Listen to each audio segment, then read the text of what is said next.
太田純子さん、当時14歳。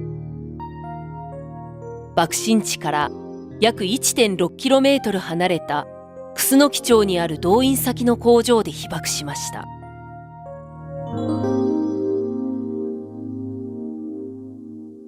誉航空言って飛行機の部分品を作る工場で、鋳物工場なので主型と中号とあるんですよ。それで私なんかは私は主型だったんです。主型いうのは、このぐらいの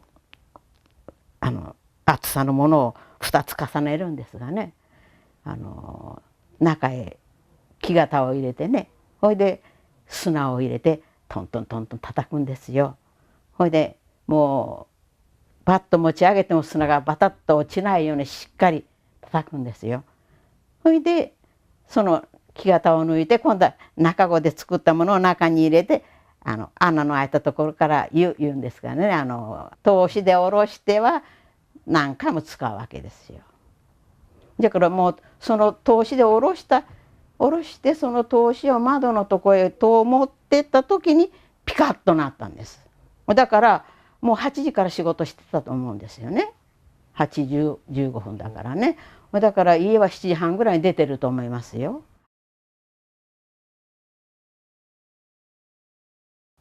通しをこうやって飛行機がB29が来たよ言って誰かが言ってたんですよ。でブーンと音がしてよって思ってひょっと見たら向こうの峰の屋根の上の方をちょうど直径このぐらいに25センチぐらいの丸いものがピカーッと光ったんですよ。ちょっと五光が光るみたいな感じでね、照明弾が落ちたんだと思ったんですよね。そして思った瞬間にもう意識が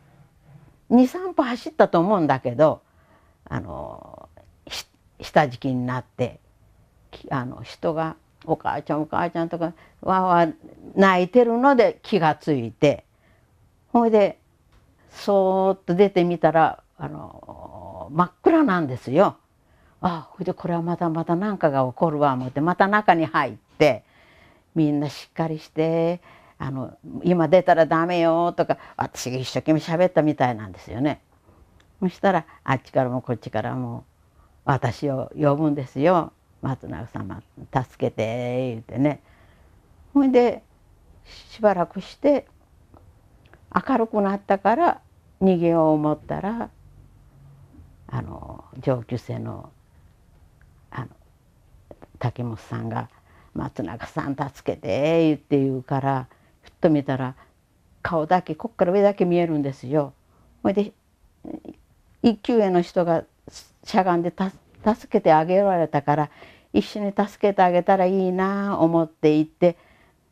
やりよったらその人いつの間にか逃げてしまって、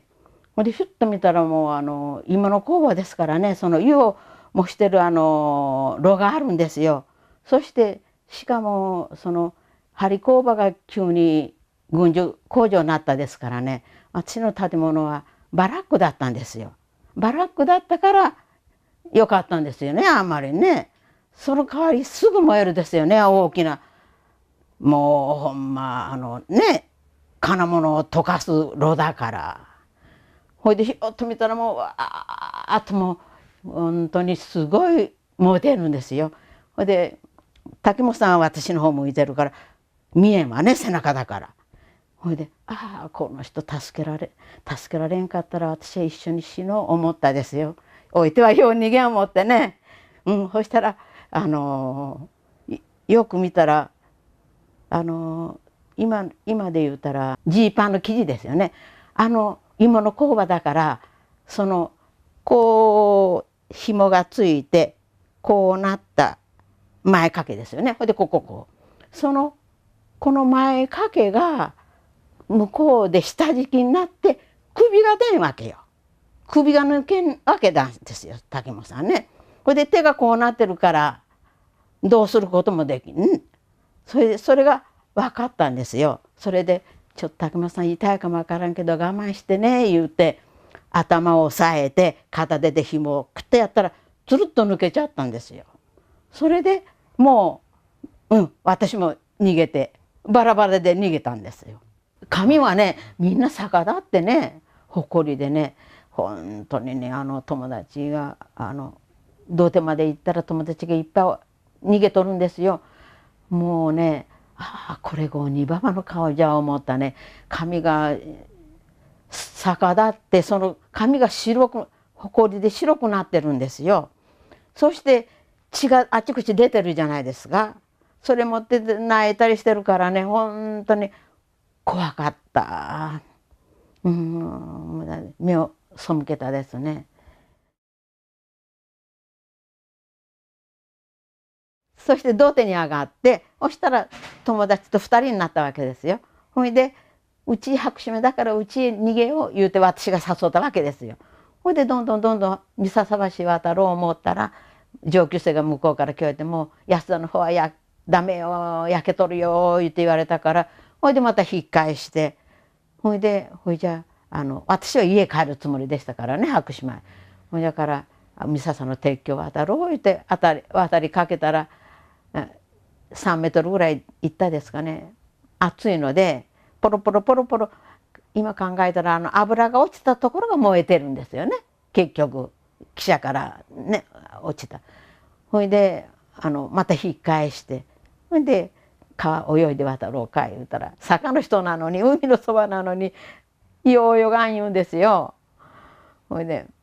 じゃあ仕方がないね言ったらゾロゾロゾロゾロ鉄橋を人が渡りだした。ほいでやっぱり鉄橋渡ろう言うて暑い暑い言うて渡ったけど、これまた一つもやけどしとらん。で渡りきったらもううちの方見たらもう黒煙がずっと上がってたから、これはダメじゃ思ったら兵隊さんが「長寿園の方へ中之島の方へ逃げなさい」言うて立っとられた。それで長寿園へ降りて今は少なくなってるから三笹の鉄橋のあたりからずっと不動院の辺まで中の巣がずっと続いてたんですよ。ほいでそれずっと逃げ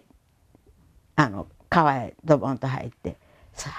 すねの上に上がって、それからずっと友達と2人で逃げたんですがね。ほんでどんどんへさかの方を見て、こっち行ったら怪我してる人はこっち行ったらへさかの病院ですって軍隊の病院があったみたいですよね、へさかに。ですと言われたけど、私らは怪我してないからそのまま逃げて、それでその坂の友達が鉄道の線路へ上がったら線路に沿って行ったら家に帰れるからとにかく線路に上がろう言って、ほいでどんどんへさかの駅の向いて上がってたら人の方から松永さん松永さんっておらんで呼ぶんですよね。誰かの思うたら助けてあげた竹本さんの家じゃったんです。ほいで私は家が焼けとるからって竹本さんが泊まったら言うてみんなは帰られたけど、私は竹本さんにね、竹本さんを助けてあげたけど私も助けてもらったんですよね。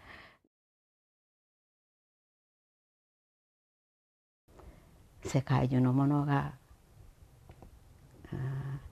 平和を愛し、手をつないで頑張っていけたら戦争というものはなくなるんではないかと思うんです。だから地球上に核兵器がなくなるようにみんな心一つにして頑張っていきたいと思います。今日たまたま昼のニュースで、国連の何でしたかね、あれでなんか日本も加盟して参加して、核廃絶に向けサインをしたみたいで、本当に嬉しく思ってるんで、その日にこうして皆さんにお話しさせてもらうことは本当に嬉しく思っております。どうぞよろしくお願いいたします。ありがとうございました。